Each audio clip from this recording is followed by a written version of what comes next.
বিসমিল্লাহির রহমানির রহিম। আজকে আমি গণিত বিষয়ের উপর প্রাথমিক ধারণা দিচ্ছি। আমরা কেন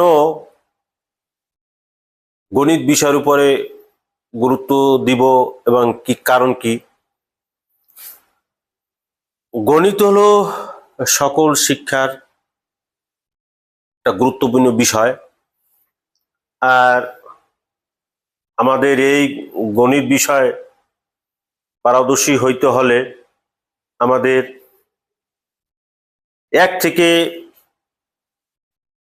9 বা 0 পর্যন্ত ভালোভাবে শিখতে হবে এবং ক্ষুদ্রতম সংখ্যা বৃহত্তম সংখ্যা সম্পর্কে ভালো ধারণা থাকতে হবে এবং নামতা 2 ঘর থেকে 20 ঘর পর্যন্ত পড়লেই আমরা যোগ, গুণ, ভাগ, বিয়োগ গুলো ভালোভাবে ধারণা নিতে হলে আমাদের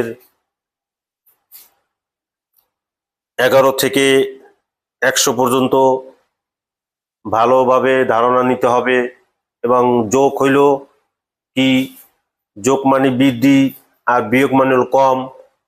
আর গুণ সম্পর্কে ভালো ধারণা নিতে হবে। গুণ এবং ভাগ অঙ্কে ভালো করতে হলে আমাদের নামতাটা ভালোভাবে শিখতে হবে, তাহলে আমরা গণিত বিষয়ে পারদর্শী হব। এবং মাধ্যমিক শিক্ষায় যখন আমরা ভর্তি হই ষষ্ঠ শ্রেণীতে আসলে তো অনেক কিছু জানার প্রয়োজন। হয়তোবা আমরা যখন বুঝি না বা বুঝতে চেষ্টাও করি না, চেষ্টা করলে কিন্তু আসলে গণিত তেমন একটা কঠিন বিষয় নয়। এটা মুখস্থ করার বিষয় না, বুঝতে হবে, শিখতে হবে। শিখলেই পারা যাবে, শিখলেই গণিত বিষয়ে ভালো ফলাফল অর্জন করা যাবে। শিখতে এসে আরো বিভিন্ন ধরনের অধ্যায় শুরু হয়, সেই অধ্যায়গুলোর প্রতি আমাদের ধারণা থাকতে হবে, তাহলে আমরা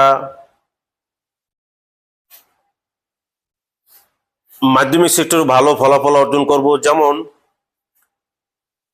ষষ্ঠ শ্রেণীতেও আছে, আবার সপ্তম শ্রেণীতে গণিত বিষয়ে ভালো অর্জন করতে হলে মূলত অমূলত সংখ্যা,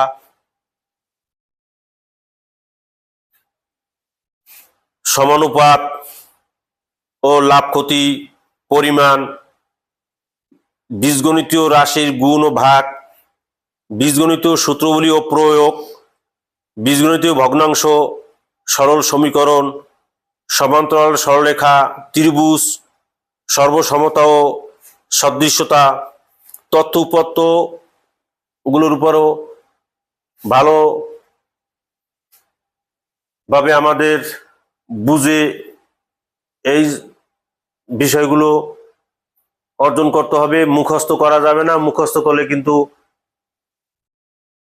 পড়ার পরে আর খুঁজে পাওয়া যায় না। অবশ্যই এই অনুশীলনগুলো আমাদের ভালোভাবে, হয়তো আমি না বুঝি, ক্লাস টিচার অথবা শ্রেণী শিক্ষক বা গৃহশিক্ষক বা অনেক সময় অনেক পরিবারে 2-1 জন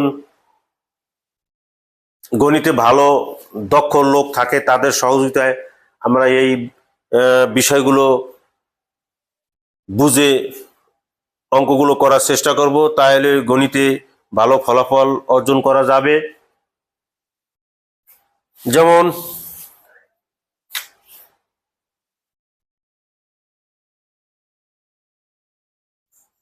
1, 2, 3, 4, 5, 6, 7, 8, 9।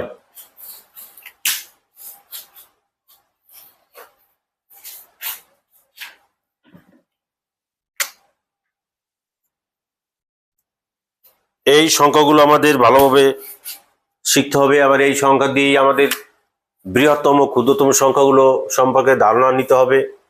আবার 11 থেকে 100 পর্যন্ত ভালোভাবে বানান সহকারে শিক্ষা অর্জন করতে হবে। আর নামতা,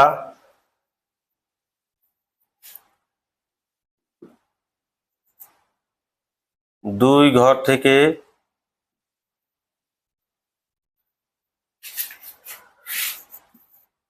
20 ঘর পর্যন্ত শিখলে মোটামুটি কাদায়